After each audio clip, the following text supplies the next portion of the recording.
On this channel, I recently talked about Attack of the Petsky Robots, a new game for retro systems by the 8-Bit Guy, and while I love this game, it's not actually the only modern game for these old computers. In fact, there have been numerous games for these old systems produced in recent years, and some of them have actually been really cool. Here's one that I recently found that I love, Honeybee on the Commodore 64. This game was made by Richard Bayless and Wayne Womersley. It was released by Cytronic Software on both tape and disc, or as a free download from itch.io. Luckily for me here in the United States, even though the game was made primarily for PAL systems, it works perfectly on NTSC. Honeybee is a cute game where you play as a bee. Your job is to fly to flowers, collect their pollen, and deliver it back to your hive. Now, while this doesn't sound too difficult, you happen to be a very clumsy bee, and if you touch the ground, tree leaves, water, or even the stem of the flower, you'll die. Now, you might think that wouldn't be so bad, but the hitbox for your bee is super unforgiving. If you hit even by 1 pixel, you're gonna die. And it's bad enough that it's so easy to die, but what makes it worse is what happens when you die. You slowly float to the top of the screen before you can retry the level. This is just awful when you die near the bottom of the screen. Yep, we're still going up here. Now, collecting the pollen's not quite as simple as it might seem. If you come in too low, you could hit the stem and die. Or the flower might just be in a really tight, difficult spot to reach. And sometimes it can be a bit difficult to actually pick up the pollen. Like, clearly here I'm on it, but for some reason I couldn't pick it up right away. Now that's not really the end of the world, and I quickly learned how to consistently pick it up. If you come in from the side, it seems to work a lot better. Now these stages start out pretty simple, but they quickly become mazes with very tight spaces to maneuver in. Like, look how little space I have here. This gap is just barely big enough for the bee. Now, I actually think the difficulty progression in this game is perfect. You start out with easy stages to learn how to play, but they get harder quick enough that you don't get bored with how easy the early game is. Now, in my opinion, difficulty progression is something that's very easy to get wrong in a game, so I'm actually impressed with how good it is here. Every time you beat a stage, you get to play a bonus level, and these are pretty fun. You're flying, trying to avoid enemies that are coming at you, and collecting Chaos Emeralds? Yeah, they definitely look like Chaos Emeralds. Not sure why, but okay.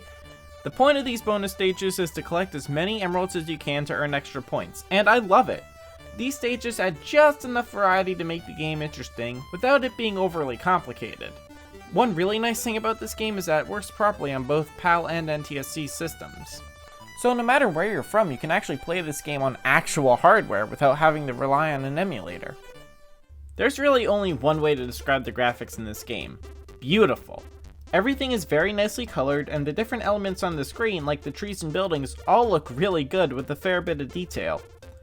And the enemies also all look really good. It's pretty easy to tell what everything is, although I can't really tell the wasp and the hornet apart that well.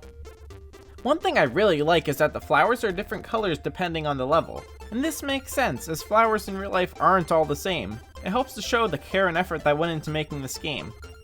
Now, the game controls just as you would expect it to. Using a standard joystick controller, you move the stick in the direction you want to fly. After you've collected some pollen, you press the button to drop it. And that's all there is to it. Now, I've had no problems with the controls. Everything's responsive and works exactly the way I would expect it to.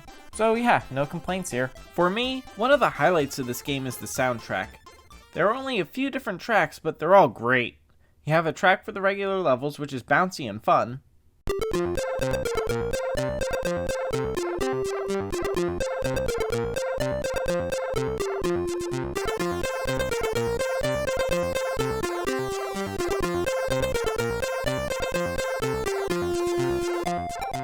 Then there's the track for the bonus levels, which to me sounds kinda like carnival music, which is fitting since you're playing a tough minigame for extra points.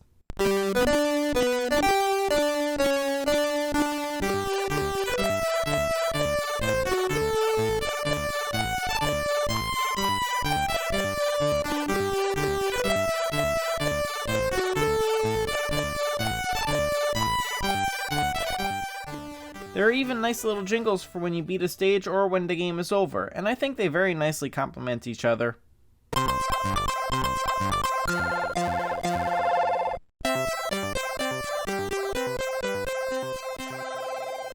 And I think the game over jingle is pleasant enough that I don't ever actually get upset when I lose, I'm just more motivated to try again. Now, I already love this game because of how fun it is, but this disc actually includes a bunch of other games. Although first I want to take a look at one mode that's included that's not actually a game. Included is a slideshow to showcase the original level designs for the game. Here, text along the bottom of the screen explains the development process for the game. It tells how early in development a computer crash caused most of the work on the game to be lost. So the game was restarted by a different developer. It was completed as a 16 kilobyte game cartridge for RGCD's game making competition. After the competition, the game was expanded with new features such as the loading image and high score table. Now I like this little slideshow. The transitions are neat and it's cool to learn a little history about the game without having to search through the internet. My one complaint is the rainbow effect on the text. It just makes it too hard to read, especially since the text is already scrolling sideways. Still, this mode is a nice addition. The other games included on the disc are a handful of simple shoot-'em-ups, so let's quickly take a look at them. In Safari, you ride in a jeep while you go on a safari to shoot animals. Now personally, I'd rather go on a safari to take pictures of animals, but whatever, it's just a game. You can shoot in any direction, which is pretty nice. But that doesn't really matter, as it's really hard to hit anything. You have to be right next to your target, and everything either moves too fast or gets too close to obstacles, so you would have to be really lucky to hit anything. And speaking of obstacles, this game has a major flaw. You'll come across some branching paths where you can only go one way, because the screen is automatically scrolling. The problem is, you can't see what's ahead, and some paths will just be a dead end where you're forced to crash and lose a life. Now there's no excuse for that, that's just really bad game design, so let's move on. Next up is Flight of Freedom. Now this one's pretty generic. You're flying in a plane and you have to shoot at various targets. The problem? Really sensitive collision detection. Like look at this, in any sane game you would assume that you could fit through this giant gap between these trees. But here? Nope. There's one spot you can easily fit through, but everywhere else looks fine, so you're naturally not going to head out of your way to go where you actually need to go. And while I'm complaining about hitting things, why can you hit the trees to begin with? Why are you flying so close to the ground? Just go up! And to top it all off, there's this really annoying sound when you respawn after dying. Why is that necessary? Ugh, moving on. So now, Zip Zap Zap. First of all, that's a terrible name. But it's fitting as this is the absolute worst shooter I have ever played in my life. It's a generic space shooter, alright, fine. But the problem is the enemies are rarely ever affected by your shots. Every once in a while, I'll get lucky and I'll actually hit one, which is pretty nice. But most of the time, your shots just pass right through everything. It's so bad. I mean, how is this even possible?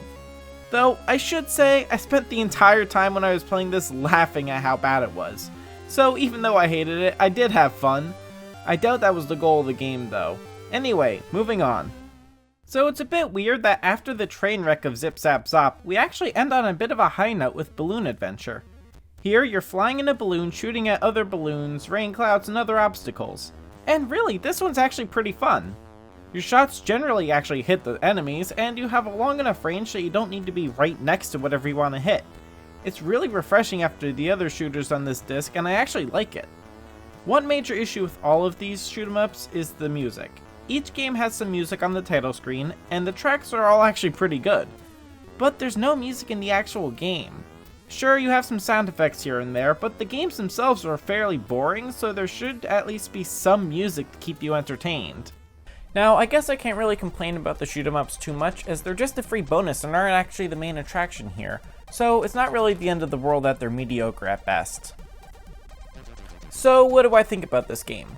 Well, obviously I love Honeybee. It's a cute game that's very easy to pick up and play, and it's got great graphics and music. Now, the shoot-'em-ups included on the disc? They're mostly kinda terrible. Balloon Adventure is the only one that I really kind of enjoyed.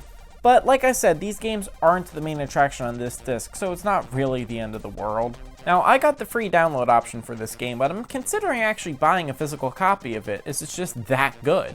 If you haven't played this game, I highly recommend you check it out. I promise it's a lot of fun. Thank you so much for watching. If you enjoyed the video, please leave a like and consider subscribing. Now, Now I personally really love this trend of new retro video games. If there's any that you think I should play, please let me know down in the comments. Well, until next time, so long.